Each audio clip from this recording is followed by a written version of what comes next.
Before we begin this operation, if you value deep dives into hidden history, make sure you're subscribed, and let us know in the comments where you're watching from. The global reach of these stories is part of the intel. The story of a nation's ambition often begins not in a bunker, but in a briefcase. For Iraq's nascent nuclear program, the briefcase belonged to Dr. Yahya el-Mossad. It was 1978. Paris was a city of cold light and long coats, a neutral crossroads where petrodollars and secrets were the twin currencies of the realm. El-Mossad, an Egyptian-born, US-educated physicist, was the gentle, brilliant face of Project 707. He was not a zealot. He was a technician, a man who believed in atoms, not anthems. His mission, delegated by the rising power of Saddam Hussein, was simple: to manage the purchase and delivery of the Osirak reactor. The French called it Osirak. The Iraqis called it Tammuz 1. It was a $300 million civilian power project, signed and sealed with the government of Valéry Giscard d'Estaing. It was a statement of Arab modernity, but to the intelligence services of its neighbors, it was a plutonium factory wearing a civilian mask. El-Mossad felt the weight of his task, but not yet the weight of surveillance. He moved through the left bank cafes and the hushed offices of the Commissariat à l'Énergie Atomique with a quiet, academic confidence. He was a man buying a very expensive machine. The French were, if anything, accommodating. The deal was done. The components were being built. The first shift was subtle. It was not a sound. It was the absence of sound. A click on his hotel phone line that was just a fraction too early, a dead space that lasted a millisecond too long. He'd hang up and call back, only for the line to be perfectly clear. He dismissed it. He was a scientist, not a spy.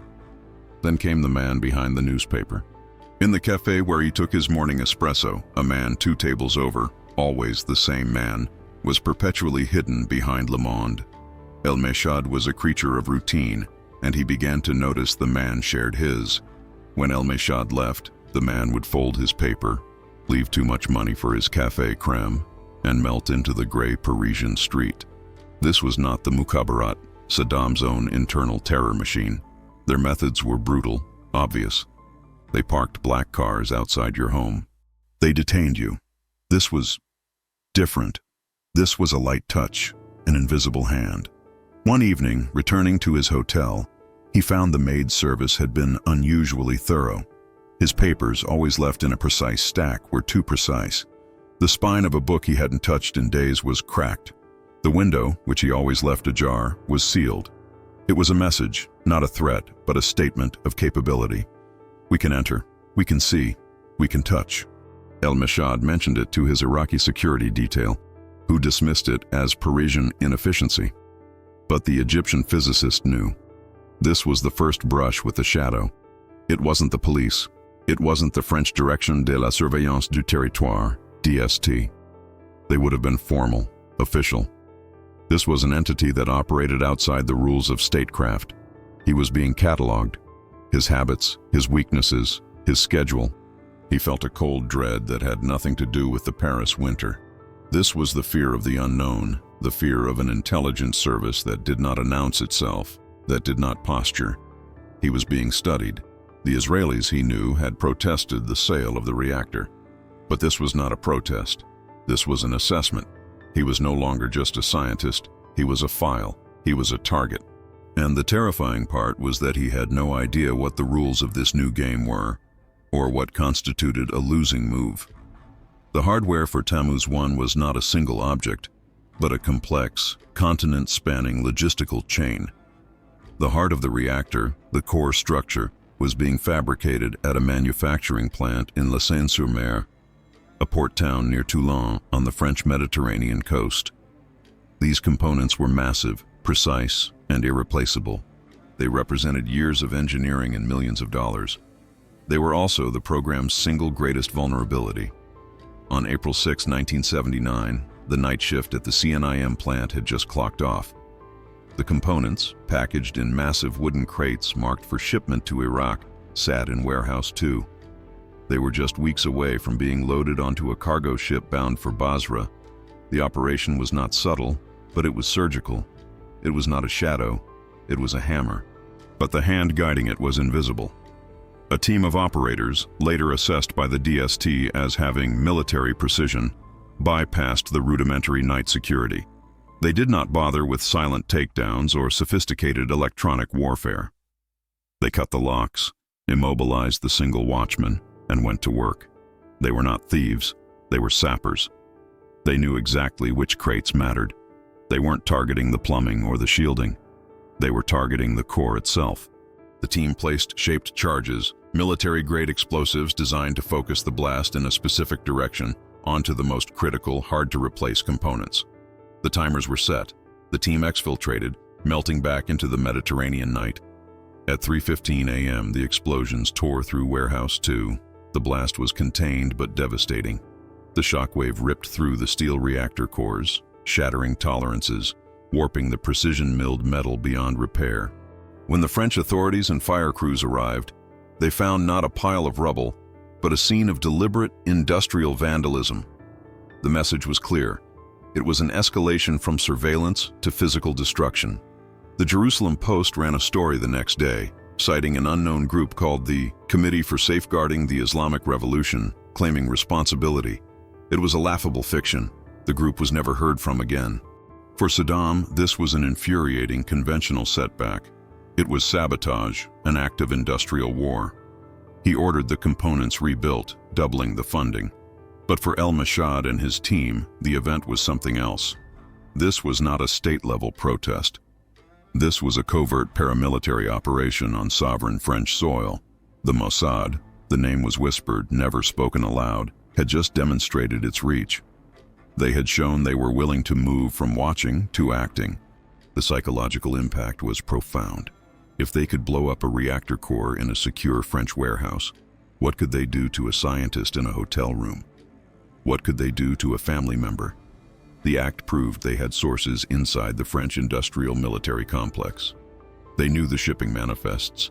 They knew the warehouse layout. They knew the security schedule. The scientists realized the enemy wasn't just at the border. It was in the supply chain. It was in the system. The paranoia began to set in. Every new French contractor, every shipping agent, every trucker was now a potential scion, a volunteer helper for the Israeli cause. The bomb in La Seine-sur-Mer wasn't just aimed at steel. It was aimed at the trust and confidence that held the entire project together. And in that, it was a spectacular success. The new components were built. The project, though delayed, was back on track. Dr. Yahya El-Mossad returned to Paris in June 1980. He was checking on the final shipment of enriched uranium, the fuel for the reactor. The mood was different now. The 1979 sabotage had changed the atmosphere from one of scientific cooperation to one of guarded security. El-Mossad himself was more cautious, more withdrawn. He was no longer just a physicist. He was the custodian of a national dream, and he knew he was a marked man. He checked into room 5005 of the Hotel Meridian in Montparnasse. His Iraqi bodyguards were in an adjacent room. He was scheduled to meet a French contact, a physicist he trusted, the next morning.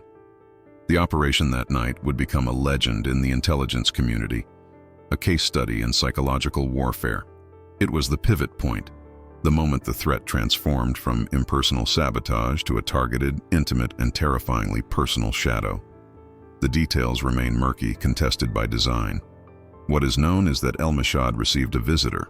The hotel registry, later examined, showed no unusual entries. The Iraqi bodyguards heard nothing. There was no struggle. Later analyses of the event suggest a female Katsa, an operative, had been cultivating a friendship with El-Mossad. Or perhaps it was a more direct approach.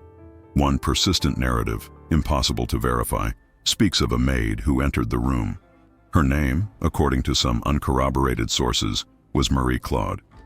She was not a honey trap in the traditional sense. She was an infiltration agent.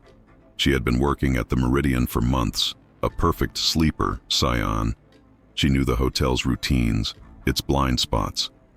On the night of June 13th, she allegedly used her master key to enter the room. El-Mossad, perhaps expecting a room service delivery or a late-night check-in from his French colleague, was not alarmed. The conversation, if there was one, was brief. It was not an interrogation. It may have been a final offer. Defect, we can protect you. We can give you a new life. Your work is for a tyrant. El-Mossad, the nationalist, the dedicated scientist, would have refused. The official cause of death, dutifully reported by the French police, was heart failure. A man under stress, a history of mild hypertension. Plausible. But the unofficial autopsy, whispered by those who saw the body, told a different story. Signs of a powerful, focused impact to the head. Not a beating. A professional silent strike. The room was not ransacked. His wallet was full. His briefcase, containing the sensitive uranium shipping schedules, was untouched. This was the masterstroke. The real target wasn't the documents. The real target was the man. And the real message was for the men and women like him. When his body was discovered the next morning, a wave of cold terror ripped through the entire Iraqi weapons program. The Mossad, it had to be them, had not used a bomb. They had not used a gun. They had seemingly walked through a locked door, past 2 bodyguards, and stopped the heart of their most valuable scientist. The message was no longer, "We can destroy your hardware." The message was, "We can touch you. We can stand over you as you sleep. We can be the last person you ever see, and we can do it so cleanly, the world will blame your own weak heart." The shadows now had a name, and they had a face. But the face was that of a friendly maid, a colleague, a whisper. The scientists back in Baghdad, hearing the news, looked at each other with a new, crippling suspicion. The enemy was not at the gate. He was in the room. The assassination of Yahya el-Mossad created a vacuum. It was not just a gap in expertise. It was a void of morale. Into this void stepped Dr. Jafardia Jafar, British educated, impeccably tailored, and possessing a brilliant, pragmatic mind. Jafar was a survivor. He understood the new rules of the game. He was put in charge of what was now internally redubbed the Phoenix program. His job was to resurrect the project from the ashes of el-Mossad's murder, but Jafar inherited more than a scientific challenge. He inherited the fear. The new headquarters for the program was a nondescript building in the Jadriya district of Baghdad. Security was absolute, controlled by Saddam's most trusted Amn al-Qas, special security.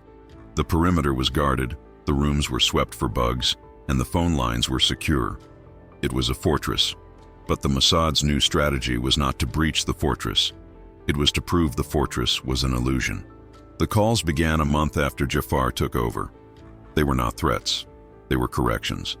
An engineer would be on a secure line with a German supplier, discussing the specifications for a new set of centrifuges. The line would go silent for a half second, the same dead air click that el-Mossad had noticed in Paris. Then a new voice, speaking flawless technical German, would cut in. "You are miscalculating the tolerance on the Z-axis. It needs to be 0.4 millimeters, not 0.5. Check your math, doctor." The line would click again. The German supplier, terrified, would hang up. The Iraqi engineer would sit in the soundproof room, his blood turning to ice. This was not espionage. This was a performance. It was psychological theater of the highest order. The Mossad was demonstrating omniscience. They weren't just listening to the calls, they were auditing them. Jafardia Jafar received his own call. He was at home in his private study, a room he believed to be secure. The phone rang. It was an unlisted number. He picked it up. "Dr. Jafar," a voice said, speaking calm, academic English, the kind he hadn't heard since his days in Manchester. "Your son, he enjoys the Imperial College. He is very bright." Jafar's hand tightened on the receiver. His son was in London, studying physics. "He's been working late in the lab. He should be more careful crossing the Cromwell Road at night. It's very busy." It wasn't a threat. It was a demonstration of presence. "We are in Baghdad, we are in Germany, and we are in London, watching your son." The psychological pressure was unbearable. The scientists began to turn on each other. The program, which required intense collaboration, began to fracture. How could you trust the colleague next to you when you couldn't trust the phone on your desk? The Mossad cultivated this paranoia. They leaked information that could only have come from an insider. A mid-level physicist, Dr. Ibrahim, was suddenly arrested by the Mukhabarat. The charge, passing secrets. The evidence, information that the Mossad had deliberately planted, knowing Saddam's security would find it. Ibrahim was tortured and, after a brief trial, executed. The Mossad had not laid a hand on him. They had simply whispered his name in the right digital ear. Saddam's own terror apparatus was now a weapon being aimed by its worst enemy. The scientists were now trapped in a vice. On one side, the Mukhabarat, which saw spies everywhere and punished failure with death. On the other, a silent, all-knowing enemy that could correct your calculations, watch your children, and get you killed by your own boss. This was the real shadow. It wasn't. The psychological warfare had crippled the program's leadership, but the hardware, the fuel, and the technical knowledge were still moving forward. The French, despite the sabotage and the murder, had fulfilled their contract. The Osirak reactor, Tammuz 1, was assembled. The core was ready. The first shipment of enriched uranium fuel had been delivered in secret, bypassing the watchers. By the spring of 1981, the reactor was hot. It was scheduled to go critical, to be fully operational, by September. Prime Minister Menachem Begin of Israel was facing a deadline. The shadow war had slowed the Iraqis, but it had not stopped them. Once the reactor was fueled, bombing it would release a cloud of radioactive fallout over Baghdad, a humanitarian and diplomatic catastrophe. The Begin doctrine was being forged. Israel would not, under any circumstances, permit an existential enemy to acquire the ultimate weapon. The window for conventional action was closing. The decision was made. Operation Opera. For the Iraqi scientists, this was the moment they had been trained for, if not prepared for. They were scientists, not soldiers. They worked under the abstract protection of the Iraqi Air Force. They trusted the new, expensive French Crotal surface-to-air missile, SAM batteries that ringed the facility. On the evening of June 7, 1981, Jafar Dia Jafar was working late. So were many of his colleagues. The final push to criticality was all-consuming. The attack came from the west, at dusk. The 8 Israeli F-16s, flying in a tight formation, had flown a daring high-risk route across Jordanian and Saudi airspace. They came in low, under the radar, the setting sun at their backs. There was no warning. The Iraqi air defense, on low alert, was caught completely blind. The scientists heard the sound first, not the planes, but the bombs. A series of rolling thunderclaps, 1, 2, 3, 4, 12, 16. The ground bucked. The reinforced concrete of the administrative building, where Jafar was, shuddered violently. Lights exploded. Ceiling tiles rained down. The air filled with pulverized concrete and the smell of cordite. Jafar and his team dove under their steel desks, a useless gesture against a 2,000-pound bomb. The sound was unlike anything they had ever experienced. It was not the click on the phone. It was not the whisper in the dark. It was the primal, deafening roar of conventional war. And then, as quickly as it began, it was over. The entire attack lasted less than 2 minutes. The scientists, covered in white dust, emerged into the twilight. They looked like ghosts. Where the gleaming white dome of the Tammuz 1 reactor had stood, there was now a column of black smoke and a jagged burning crater. The core was annihilated. The underground containment pool was breached. The program was, in a single devastating blow, sent back to the Stone Age. Saddam was enraged. The world was shocked. The UN condemned the attack. But for the scientists, the survivors, the feeling was something else entirely. It was terror, yes, but beneath it was a strange, perverse, and profound sense of relief. The bombs had fallen. The known enemy, the one with fighter jets and insignia, had finally shown its face. They had struck, and it was loud. They had destroyed the building, but they had not destroyed the men. Jafar, El-Mashad's replacement, was alive. His team was alive. They had survived. This they understood. This was war. You build, they bomb. You rebuild. It was a problem of physics, of engineering, of concrete. The bombing of Osirak, the most public and dramatic event in this saga, was the moment the scientists stopped fearing the bombs. They had faced the worst the Israeli Air Force could throw at them, and they were still breathing. What they did not know was that the shadows were watching, and the shadows were pleased. The bombing was a punctuation mark. It had reset the board, it had destroyed the target, but it had not solved the problem. The problem was the scientists themselves. And now, with the world's attention focused on the rubble, the true quiet war for their minds was about to begin. The fear of the bomb was gone. The fear of the shadow was about to become all-consuming. The ruins of Osirak had not stopped smoking before Saddam Hussein appeared on national television. He stood, not at the blast site, but in his palace, projecting an aura of defiant calm. He announced that the Zionist entity had merely demonstrated its own fear. The program would not be rebuilt. It would be multiplied. This was the birth of Project 99, the true Phoenix program. Jafar Dia Jafar was summoned. His new orders were not to rebuild a single massive vulnerable target. His new orders were to create a Hydra. The program was to be decentralized, buried, and hidden in plain sight. It was a brilliant strategic pivot. No more gleaming domes in the desert. The new labs would be hidden beneath fish farms, inside milk pasteurization plants, in the basements of government ministries, and in vast underground bunkers like the Al-Athir complex, built deep into a mountain. The scientific effort was fragmented into a dozen shadow programs, each working on a piece of the puzzle. One team worked on enrichment in one location. Another worked on weaponization design in another. Many were black-boxed, unaware of what the other teams were doing. The only man who held all the threads was Jafar, and the only man he reported to was Saddam's son-in-law, Hussein Kamel. This new structure was designed to be bomb-proof. A conventional airstrike, even a dozen, could no longer destroy the project. It had no center, no single point of failure. This decentralization, however, was a psychological catastrophe for the scientists. Under the Osirak model, they had been a community. They were the nation's elite, working together in a state-of-the-art campus. They trusted each other. They were a team. Under Project 99, they were isolated. They were shipped to remote, windowless underground facilities. Their families were often housed in separate, guarded compounds, a polite form of hostage-taking to ensure loyalty.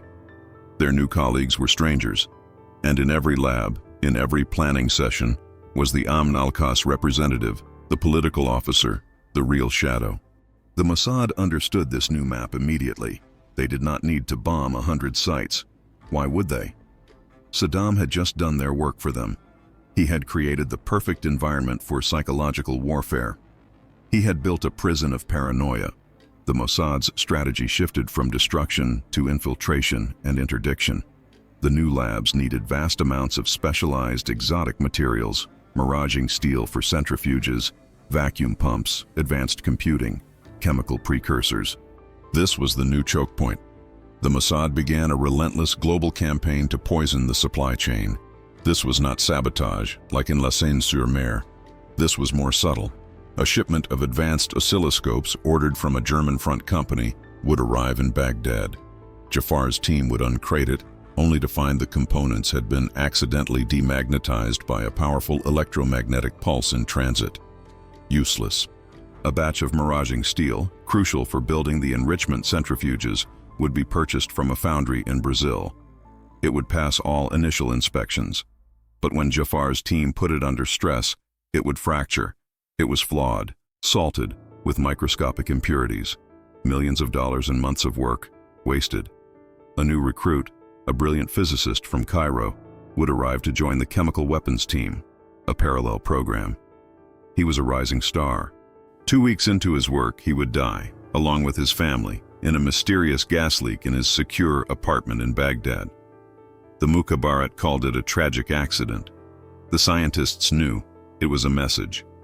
We know who you are, we know where you live, and we can turn your own weapons against you. The scientists were now fighting a war on 3 fronts. They were fighting the laws of physics to build the bomb. They were fighting Saddam's Mukhabarat, which saw their delays and failures as treason. And they were fighting a ghost enemy that could spoil their steel, magnetize their equipment, and kill their colleagues with impunity. The bomb-proof program had become a psychological pressure cooker. The scientists had everything they needed in terms of resources, but they had lost the one thing a project like this requires: the freedom to think, to collaborate, and to fail without fear. Jafar Dia Jafar, sitting in his underground office, realized the truth. The new program was not a hydra. It was a rat maze. And they were the rats. The fragmented, bomb-proof program of the 1980s was utterly dependent on a global network of suppliers. Iraq, for all its oil wealth, could not manufacture the high-precision components required for centrifuges or chemical agent dispersal. The program's new lifeline ran not through Paris, but through Zurich, Munich, and a dozen quiet industrial towns in West Germany and Switzerland. This was the era of the fixers, men like Karl-Heinz Schaub, a German engineer who knew how to procure dual-use technologies, items that had legitimate civilian uses but were essential for weapons programs. The Mossad's Metzada unit, responsible for special operations, shifted its focus. The targets were no longer just Iraqi scientists. The targets were now the European enablers. The goal was not to kill them. The goal was to stop them, to make the business of helping Iraq so terrifying, so financially ruinous, that the supply chain would collapse. The campaign was silent, relentless, and brilliant. A Swiss executive named Ernst, who ran a company manufacturing high-precision vacuum valves, was a key supplier. He was a neutral businessman, he told himself, not a warmonger. One night, his wife's car, a pristine Mercedes, was accidentally doused with a highly corrosive chemical in a parking garage. The paint bubbled and peeled, melting down to the bare metal. On the windshield, left under the wiper, was a single photograph, his children playing in their schoolyard. Nothing else? No note. Ernst called his Iraqi contact the next day. The contract was canceled. Manufacturing difficulties, he explained. A German engineer, Walter, was an expert in the fluoride gas process, essential for uranium enrichment. He was offered an exorbitant salary to consult in Baghdad. He was preparing to fly out from Frankfurt. The night before his flight, he received a phone call. It was the same calm academic voice that Jafar had heard. "Mr. Walter," the voice said in flawless German, "we advise you not to take the flight. Your wife's health." "My wife is perfectly healthy," Walter said, confused. "The angiogram next week will show a different story. A small blockage, easily fixed. Unless, of course, her specialist is delayed. Good evening." Walter was frozen. His wife did have an angiogram scheduled. He canceled his trip. The most famous case was that of a German company, Sigma Chemie, which was shipping chemical precursors for nerve agents. The operation was complex. The Mossad didn't just stop the shipment, they hijacked it. A pirate attack, later attributed to unknown agents, boarded the cargo ship Al Yarmouk in the Mediterranean. The commandos knew exactly which containers to open. They took the chemical precursors and replaced them with drums of a useless, non-reactive water-based solution. They even forged the shipping manifests and resealed the containers with perfect replicas of the German customs seals. The shipment arrived in Baghdad. It was signed off on. It was only months later, when the chemicals failed to react in the lab, that Jafar's chemical weapons counterpart, Dr. Rehab Taha, Dr. Gurm, realized they had been duped. The result was catastrophic. Saddam, believing his own scientists were incompetent, or worse, sabotaging the program, ordered a new purge. Several mid-level chemists were arrested and disappeared. The Mossad had, with one operation, wasted months of Iraqi time, poisoned the relationship between Saddam and his scientists, and sent a chilling message to every other supplier in Europe. Your shipment will not arrive. Your reputation will be ruined, and we will make Saddam blame you for it. The fear was no longer just in Baghdad. It was in Munich, in Zurich, in Milan. The German connection was severed, not with bombs, but with whispers, with photos, with accidents on the Autobahn, and with a deep, corrosive operational genius that turned a supplier's greed into a crippling liability. The shadows were now global. While Jafar Dia Jafar and his teams toiled in their underground labs, Saddam Hussein was pursuing a parallel, even more ambitious obsession. It was called Project Babylon, and its architect was not an Iraqi, but a Canadian. His name was Dr. Gerald Bull. Bull was a force of nature, a genius in the field of super artillery. He was an outsider, ostracized by the Western military establishment, which had deemed his ideas, giant cannons capable of firing satellites into orbit, too impractical. Saddam, however, saw no such limitations. He saw a man who could give him the ultimate weapon, a supergun that could fire a massive projectile from a mountain in Iraq and obliterate Tehran or Tel Aviv. Bull was not a Nazi. He was not an ideologue. He was an engineer, driven by a singular, obsessive vision. He worked for anyone who would fund his dream. He had worked for the Americans, the South Africans, and now for Iraq. He was apolitical, which in the eyes of the Mossad made him the most dangerous man of all. He was a mercenary genius. He operated from Brussels, a quiet, neutral city, perfect for his web of front companies that procured the massive steel forgings and propellant chemicals for Project Babylon. He felt safe there. He was a civilian, a Canadian citizen, working on what he publicly claimed was a satellite launcher. The Mossad watched him for 2 years. They cataloged his every move. They mapped his routines, his work at his company, Space Research Corporation, his modest apartment on the Avenue de l'Observatoire, his predictable, quiet life. They debated the operation. Was Bull a legitimate target? He wasn't an Iraqi. He wasn't a terrorist. He was a scientist. But the intelligence coming from inside Iraq was terrifying. The supergun, Al-Fa, was nearly complete. It was a strategic, existential threat. The decision was made at the highest level of the Israeli government. The begin doctrine was invoked. The man who builds the weapon is as much a part of the kill chain as the man who fires it. The operation was assigned to a Qaidan unit, the elite spear tip operators within Mossad. This was not a job for whispers or phone calls. This was a termination. On March 22, 1990, Gerald Bull returned to his apartment building. It was a rainy, cold Brussels evening. He was carrying his keys, fumbling for the lock on the 6th-floor landing. He was preoccupied, perhaps thinking about the refractory lining of the gun's barrel. He did not hear the 2 men approach. They had been waiting. They were professionals. This was not a bombing.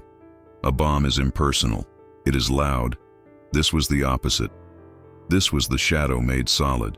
It was intimate. 5 shots, fired from a 7.65mm pistol fitted with a silencer. The sound was a soft fut-fut-fut. 2 impacts to the back of the head, 3 to the back. It was a classic Mossad signature, a precise, controlled, inescapable finality. They did not take his wallet, which was full of cash. They did not take his briefcase, which was full of Project Babylon's secrets. They simply left. When Gerald Bull's body was discovered hours later, the shockwave was not measured in seismic activity, but in psychological trauma. The message was not for the public, it was for the scientists. It was the most terrifying message of all, the culmination of a decade of shadow warfare. The assassination of Mossad.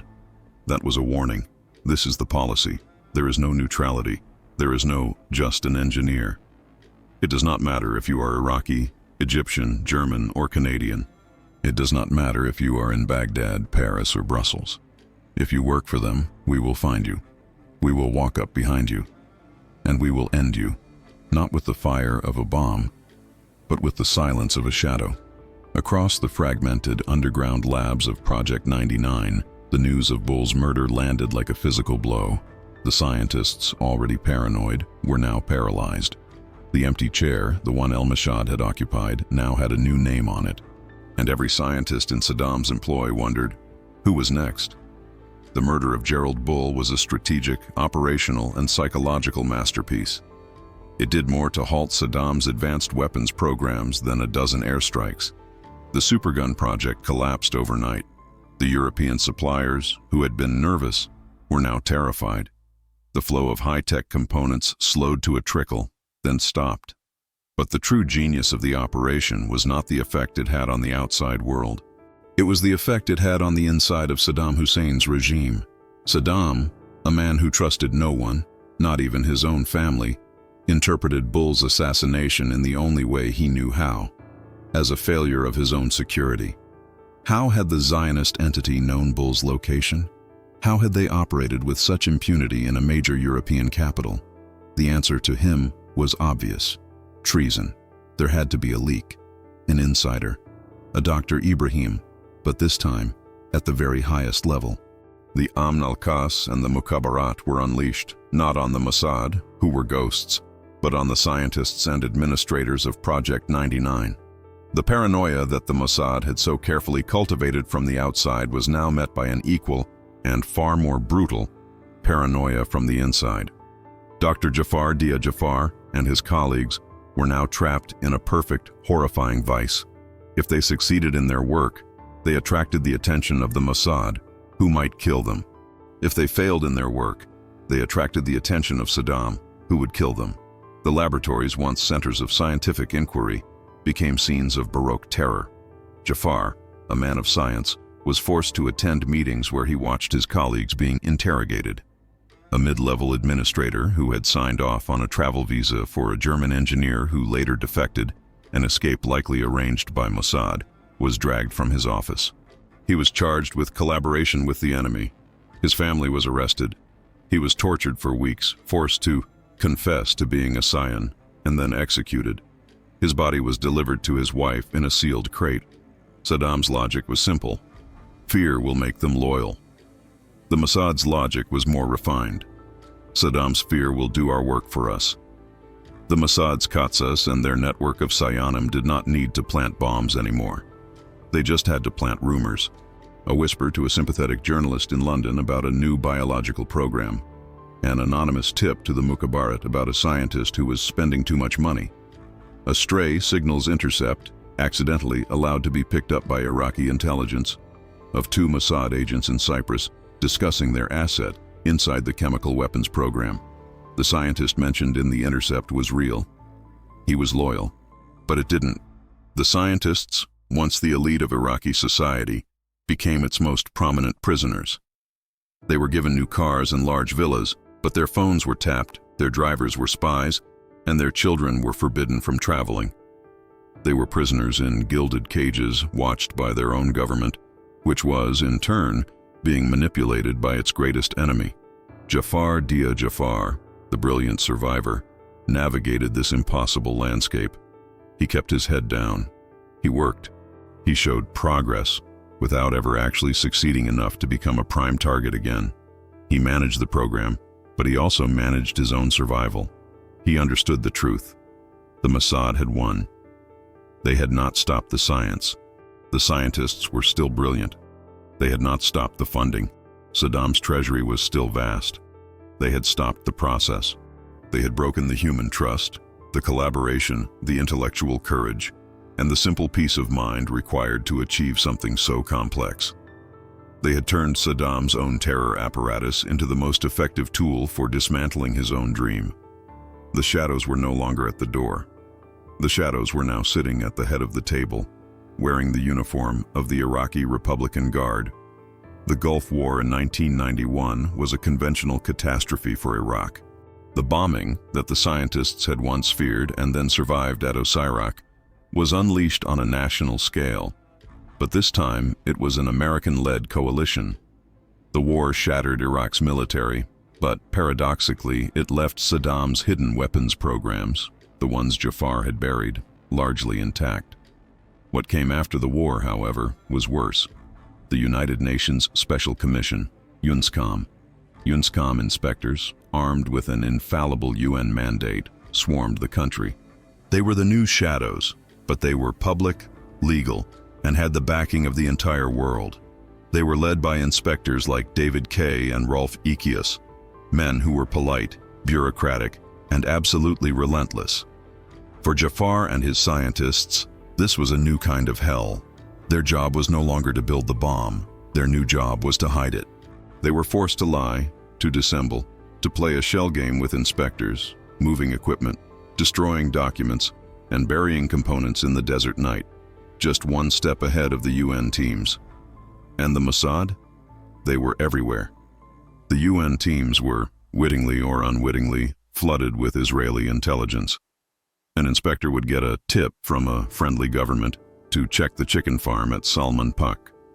They would arrive and find a hidden chemical weapons lab.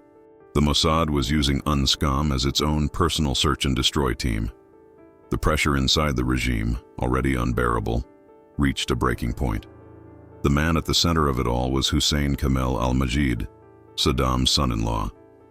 He was the man who ran all the programs. He was the one who held all the threads Jafar had been forced to spin. He was the walking archive of Project 99. In August 1995, in a move that shocked the world, Hussein Kamel, along with his brother, also married to one of Saddam's daughters, packed his family and his secrets into a convoy of cars and defected, driving at high speed across the border to Jordan. It was the single greatest intelligence coup of the decade. Was it a Mossad operation? Was Kamel a long-term Israeli asset? The truth is more complex. Kamel was not a spy. He was a terrified man. He was trapped. He saw Saddam's sons, Uday and Qusay, rising in power. He feared he was about to be purged, to become the next Gerald Bull, but at the hands of his own father-in-law. His defection was an act of self-preservation. But the motive for his defection was pure Mossad. He was a product of the very paranoia they had cultivated for 15 years. When he arrived in Jordan, he was debriefed by the CIA and, it is widely assumed, the Mossad. And he talked. He gave them everything.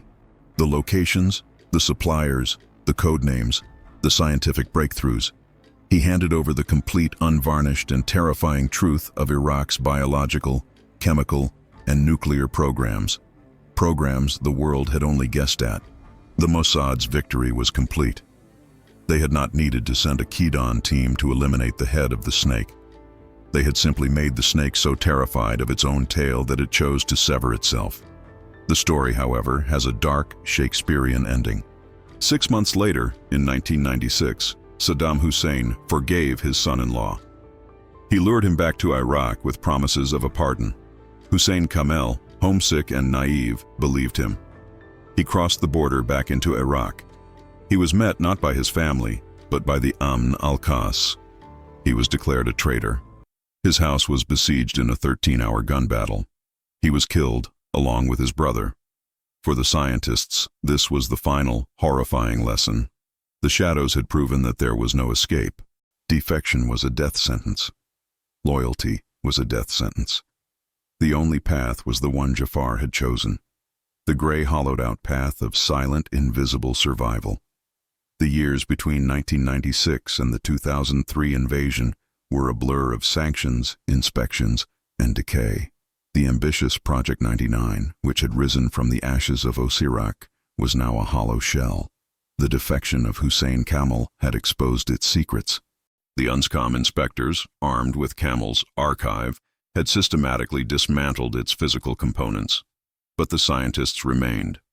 Dr. Jafar Dia Jafar, the perennial survivor, was still at his post. He was no longer trying to build a weapon. He was now the curator of a ghost program, forced by Saddam to maintain the illusion of a WMD capability to deter Iraq's enemies, namely Iran. His job was to lie to the new UN inspectors, UNMOVIC, while simultaneously pretending to Saddam that the program was still viable. He was a man trapped between two mirrors, his own reflection long since vanished. The Mossad during this period was relatively quiet. It did not need to act. The shadows had become self-sustaining. The fear was now a permanent part of the system's DNA. The Israeli intelligence service had become a phantom, an empty chair at the table of Iraqi politics, whose mere possibility dictated everyone's moves. The empty chair was a concept the scientists understood viscerally. It was the chair that had belonged to Yahya el-Mossad. It was the chair that had belonged to Gerald Bull. It was the chair that had belonged to the administrator executed for treason. It was the chair that had belonged to Hussein Kamel. Every scientist in Jafar's dwindling circle looked at that empty chair and knew that stepping out of line, failing a task, or even succeeding too brilliantly could mean that chair would soon be theirs. When the 2003 invasion came, it was almost an anticlimax. It was the bombs, again, this time on an apocalyptic scale. Shock and awe. But for Jafar and his colleagues, the war had been over for a decade. The bombs that fell on Baghdad were just a noisy epilogue to a story that had been written in silence. Jafar was captured by American forces. He was placed on the deck of cards, the most wanted list, as Ace of Spades, or, in some reports, King of Clubs, a high-value target. He was debriefed, not in a torture chamber, but in a quiet, air-conditioned room by American intelligence officers. He told them everything. He was a scientist again. He was precise, academic, and calm. He explained the programs, the timelines, the dead ends. He explained, patiently, why they had found no weapons. "We destroyed them," he said. "We destroyed them in 1991. We destroyed them under UNSCOM. We destroyed the documents. We destroyed the precursors. We destroyed the hardware."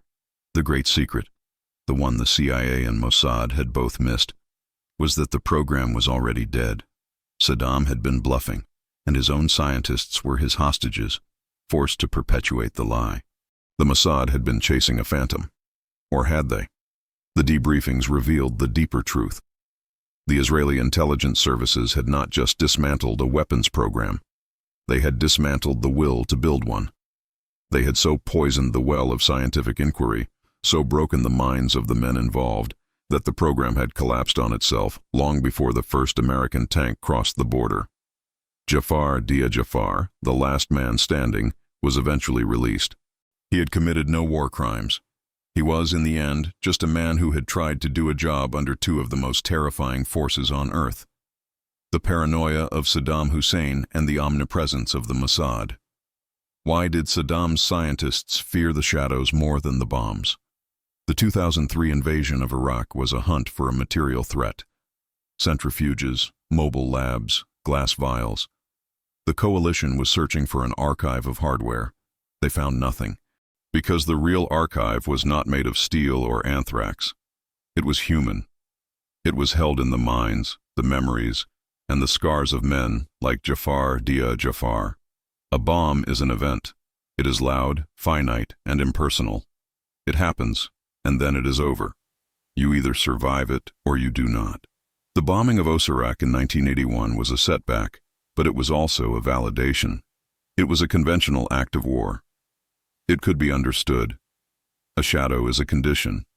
It is silent, infinite, and deeply personal. It does not end. A bomb destroys a building.